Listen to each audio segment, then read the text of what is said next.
Reset, and the topic is this book, Extreme Ownership and Living It, the book, talking about it, the ego, the blame, the accepting criticism. And we're going to go through this. And of course, I'll just riff on whatever comes to mind. I have some thoughts on it that I think are so critical, and especially how they relate to your resilience. And of course, when I talk about resilience, I talk about, I'm saying that you're able, like the end result of being resilient, because it's not really that exciting to go, like, you don't wake up in the morning and go, I want to be resilient, right? But we want to be happy, and we don't want to be stressed, and we want to be productive and really strong in how we show up for our jobs and doing a great job solving problems. All of that is the result of being resilient and being able to be successful and happy regardless of the circumstances that are going on around you. So often when people talk about resilience, they talk about bouncing back. And one of my core principles is that bouncing back is a myth, because the very notion of change is that what was is no longer. And so we can't bounce back. There's nothing to go back to. The only way that we can succeed, be happy, find contentment, love our lives is to chart a new path forward. And that's all about being in the present moment. And there are a lot of topics that I talk about under that resilience umbrella. And I come to you every Monday through Thursday at 3:15 p.m. Eastern in order to give you a little lift up and a resilience reset. So if it's been a bad day or you're struggling with something, it's now time to turn that frown upside down. There was going to be a point in this series. I mean, what have we been doing this now for 3 months, when I was going to say, turn that frown upside down? I knew it was going to happen. There it was. If you are new to this, and I hope you tell other people about it. I hope you come here and love these at 3:15 and invite others for the resilience reset, so they can get a little ideas, inspiration, listen to me laugh at myself, the typical. Invite other people. But most important thing is that you are here. And I'd love to hear from you in the chat box. First question, have you read this book? Have you read this book? Now, you notice the books are starting to pile up behind me here.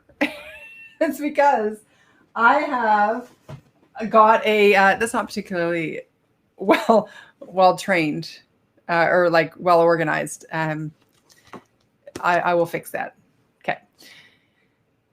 Here's the thing. I am on a mission this summer. This is my summer. Every summer I pick a theme. And this summer is reading and learning and self-development, because you know me, I'm all about how do we move forward? How do we be okay with everything that's going on? And I just want to grow as much as I possibly can as a human being. And I've just finished my new book, Take Back Your Weekends. Do that backwards. Hold on. There we go. Take Back Your Weekends, Stress Less, Do More, Be Happier. And when I'm writing a book, I don't read other people's books, because I want to be sure that I'm just in my zone and in my flow. And now it's time to catch up. So I have 33 books on my list. Excited about this? Are you as excited as I am? Here they are. You know me, loving the pen and paper. So these are the books I've already read. Okay. And Extreme Ownership. And I just started You Can't Hurt Me last night. And it is, whoa, powerful. If you have not read You Can Hurt Me, or You Can't Hurt Me, it's intense. This list came from Tom Bilyeu, who I follow. Yes, Greg's here. Awesome. Yes, I have read it and shared it. Good. Amazing. So let's dive in to this book and my thinking around it. And I'd love to hear from you if you have ideas around this as well. So first, Extreme Ownership. I dog-eared a little thing here. I didn't take as many highlighting things of it in this book as many of the books that I've read. It didn't highlight a lot because it's more, it's not like a how-to book. It's not like I'm going to go and do this. It's a shift your thinking, and they do it in such a brilliant way, like stories. And so they start every chapter with a really cool story. And I mean, authors do that. Like I did that in my How to Be Resilient When Life Sucks book. I did a story, principle, application. Same formula actually as this, right? And but my stories were not about, you know, the battlefield. Well, they're the battlefield of life. These stories are fascinating. So that was really good. But I did, on page 37, I highlighted this. The best leaders checked their egos, accepted blame, sought out constructive criticism, and took detailed notes for improvement. And when we think about getting caught up in all the crap that's going on around us, and when we put up our resilience shields, we're not like pulled off track because of those.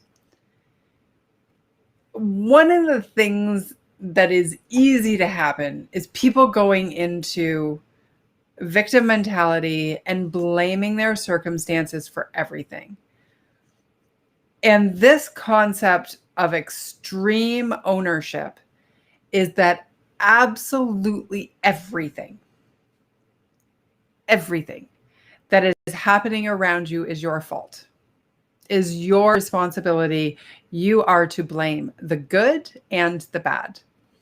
So if you have a team or a virtual assistant who hasn't done their job well, it's not because they suck.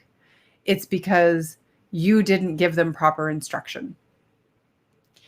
It was, and I'm not somebody who goes into victim mentality, but I'll tell you, I started taking stock in this concept and every day thinking, what if I challenge myself to completely accept responsibility for absolutely everything? Everything. Think about that. And start walking through your day, and a little self-awareness exercise. You know, I'm obsessed with self-awareness. Be compassionately curious about the situation, but every little inkling. So for example, or there were like just these little things that happened. So I was cooking, I had some mom over with a couple of friends and stuff for dinner, and mom pulled something off of the oven before, or out of the oven before it was supposed to be out. I don't know. So it was something like that. I remember it being in the kitchen. And normally I'd be like, why did you do that? And instead I was like, oh, I didn't set the timer for the right amount of time. Right? It's just so freeing to be totally responsible for everything. If, you know, business is not going right, it's not because clients aren't hiring or people are all on vacation. No, it's because you're not doing enough outreach and proactive revenue generating activity. It's somehow you're dropping the ball. Like, this is the conversation I had with myself about a month ago. I'm like, oh, I don't know. I'd like, you know, I got to get this rolling. I got to get more volume. I want to serve more clients. Like, I have the best clients.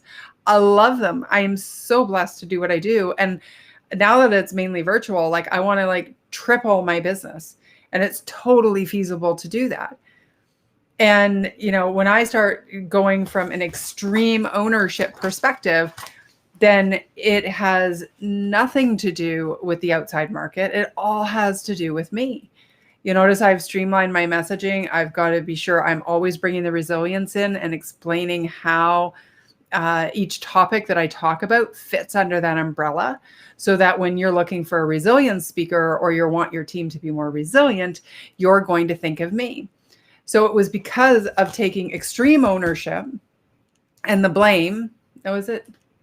When did I start that? Was it this book? Or it might have been one of the other books that helped me. It might have been, it doesn't matter. Anyway, but like I am doing all of the things that I can do within my power.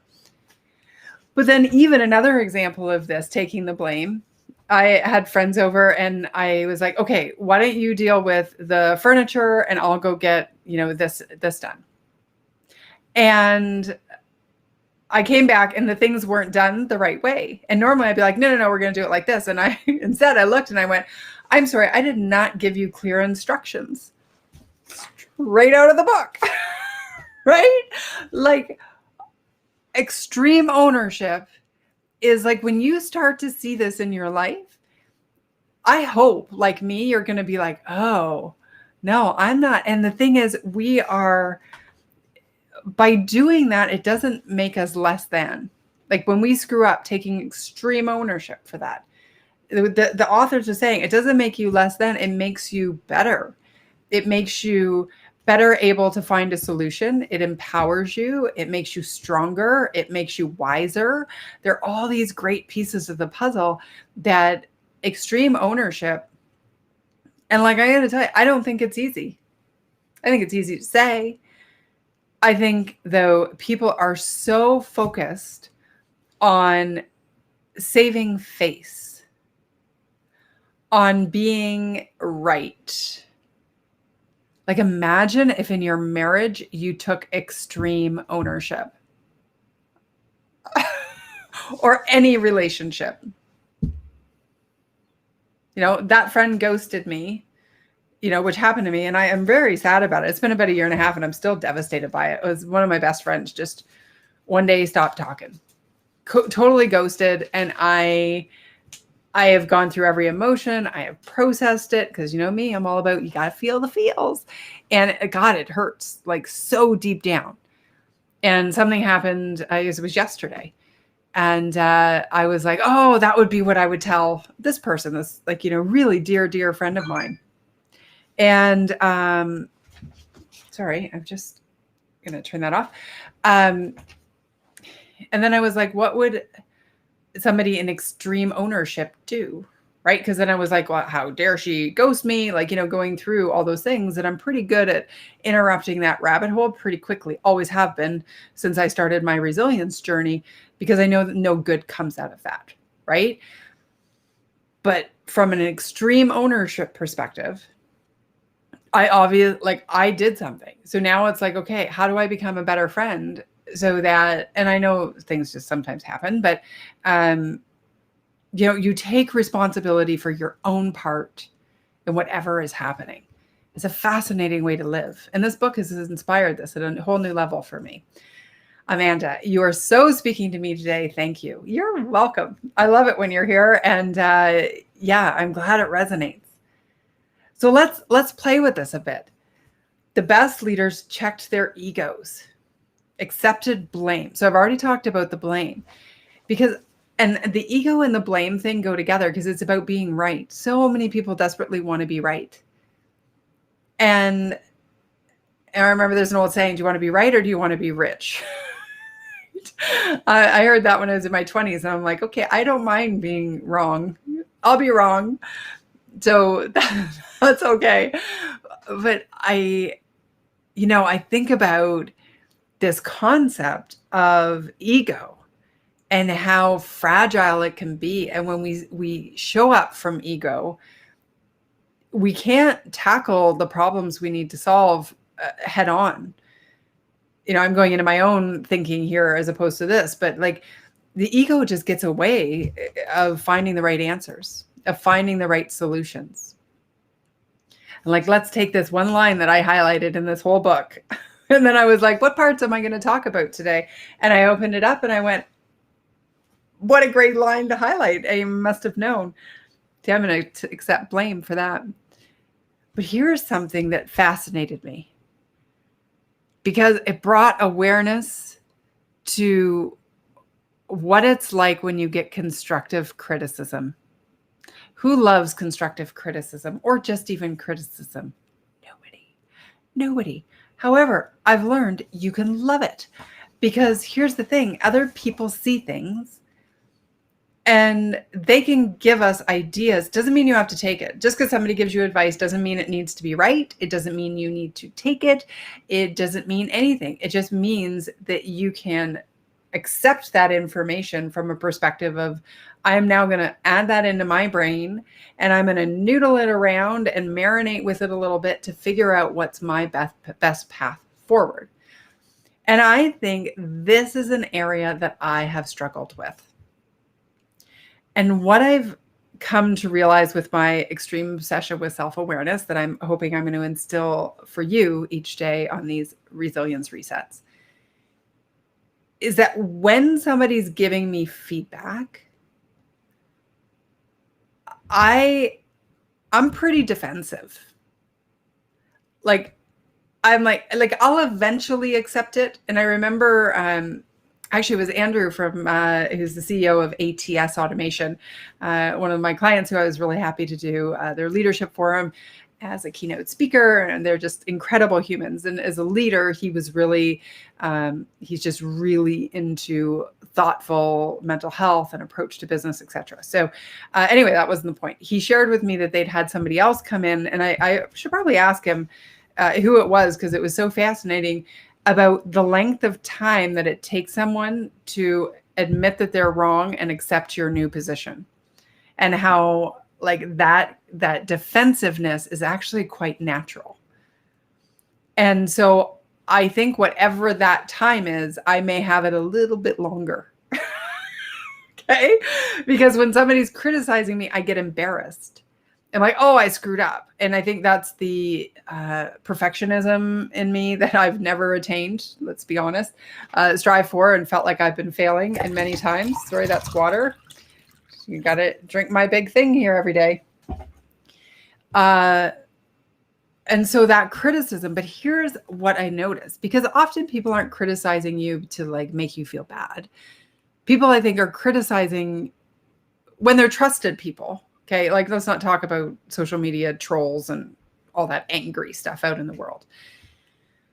But when they're criticizing you, like I think most people, if they're trusted, have your best interest in heart.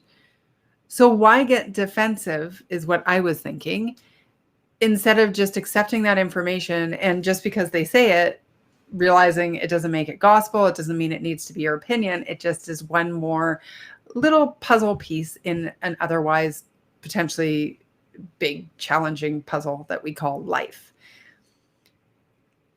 And what was fascinating was on the weekend, a friend and I were talking, and she said, well, you know, I think I can share this with you.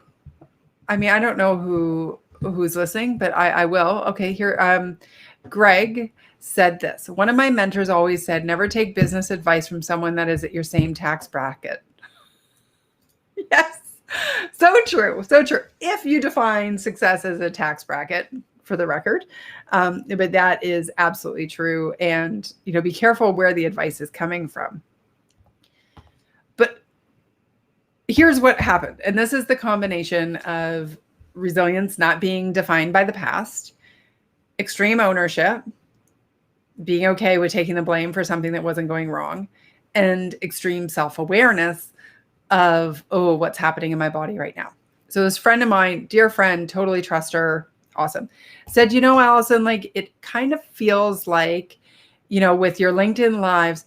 And immediately, like as soon as she started saying it, I got defensive. I felt it. I was like, you know, closing off and like wanting to like defend myself and be like, yeah, but I love doing them. And like, I think they're helping people. And, you know, I've got some people who are showing up who love it and I love them. And, you know, like that's what I did. And I went, hold on a second.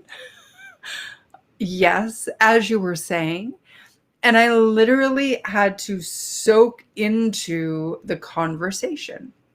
And it was the first time I'd done that, proactively deciding to get constructive criticism without feeling ego and without feeling defensive, and being willing to accept extreme ownership that if what I'm doing is not working, then I need to find another way and do that.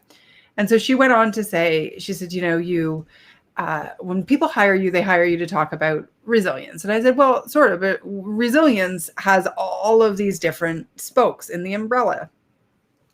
And so it's mental, wellness, it's your emotional discipline, it is your physical being, it's your relationships, it's your attitude, it's your self-awareness, right? Like all of it. That's why it's a journey to resilience. It's a betterment journey that truly resilient people are continually on.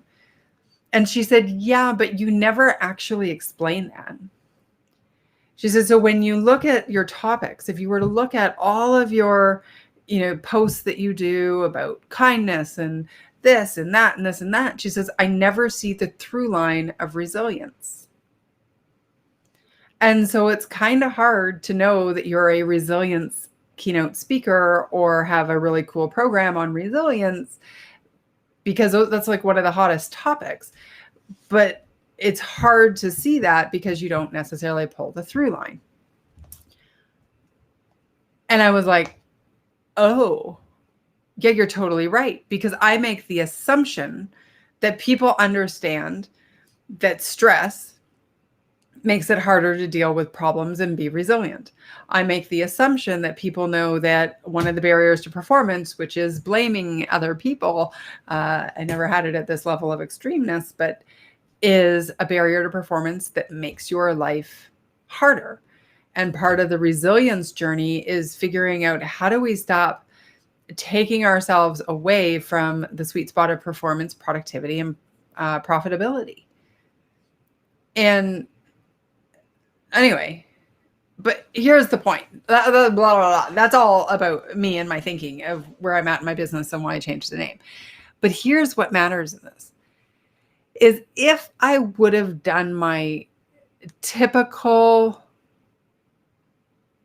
resistance to constructive criticism, had I not read this book and been like, extreme ownership, accept the blame, accept criticism, and bravely stare that in the face, I never would have figured out that little piece that I hope we'll see will make it even easier to understand what it is that Alison Graham does, because a lot of people are confused by that based on my conversations. I'm like, I just show up and make people feel good. No, I do more than that, but I don't even know if I do that. But anyway, it's ridiculous. But this is the thing. Criticism is so hard. So how do you, when somebody gives you constructive criticism, how do you accept it? What do you do? What happens in your body? Do you get defensive like I do? And then, okay, if you're defensive, how do you in the moment be aware enough to recognize that sensation in your body and shift it? Extreme ownership. It's awesome. And being open to that. And it felt so good. It was like, oh, how many other pieces of advice or little insights have I over the years not heard because I was too busy being in my head feeling embarrassed or defensive by something I did? A lot. That's my thinking. Okay. So I think every week I might do one of the books that I've read and just some ideas about it. I mean, some of them may not be relevant to everybody. I've got, let's see, here's one, The Referable Speaker. Like a lot of them are about my speaking industry. So Referable Speaker. I read this one in a day. That was yesterday. No, Sunday. I read it. Find Your Red Thread. Those are probably more about like specific to business. But I think this one I could totally do. Oh, and 12 Rules to Life I could also do, right? So, maybe I'll unpack some of these if you like this one about the book and using that, because, over the months, it might be hard for me to always come up with a topic every day to riff on for our resilience reset. Yeah, let me know what you're thinking in the comments. What you thought about this. Great stories. I mean, very masculine energy to it, in fairness. I mean, like, I'm not really a shooting kind of person, like, because I just don't do that. Not that I have a problem with it. I mean, these are our heroes who are over there saving our world and supporting innocent people, and some beautiful stories, but just the way they crafted in the lessons just like resonated. And as I said, I didn't highlight anything except for that one line because it just made sense. Like, it was just integrating it. So taking that book and adding it into my own thinking is what today has been all about. Okay, good. Amanda is loving the book idea. Good. Well, I'm loving it too. And I'm already reading them all. So that'll give us, if I take out the books that are specifically for like business, we'll get, I think we've got at least 28 books, right? Like, and maybe we want the business ones, lots of people are in business around here. So anyway, I'm looking at my list. You can't see the list. I know, but maybe you want to screenshot that. There's the list and the courses I'm taking. And what else have I? Yeah, it's a really cool list. Rules for life, 12 of them. I've only gotten to number 8, so I can't put a pink check mark in there yet. I'm like, I got 8 rules. I'm good. It's 300 and some odd pages. You see how thick that book is? But I'm going to finish it. I'll finish it after this Can't Hurt Me. Okay, I think I've rambled enough. I love this. Oh, I've gone long. I can see over my Post-it note. But it's good. Okay. Until next time, this has been the Resilience Reset with your host, Allison Graham. That's me. Sounds sort of weird, but I do hope that your day has less stress, is really super productive, and you are incredibly happy. See how I had to grammatically flip my tagline? Stress less, do more, be happier. Allison here. Over and out. Thank you, Greg. Yes, do a list, then you know what book is coming right up. Okay, and be sure, by the way, put my own book on there. Take back your weekends. Stress less, do more, be happier.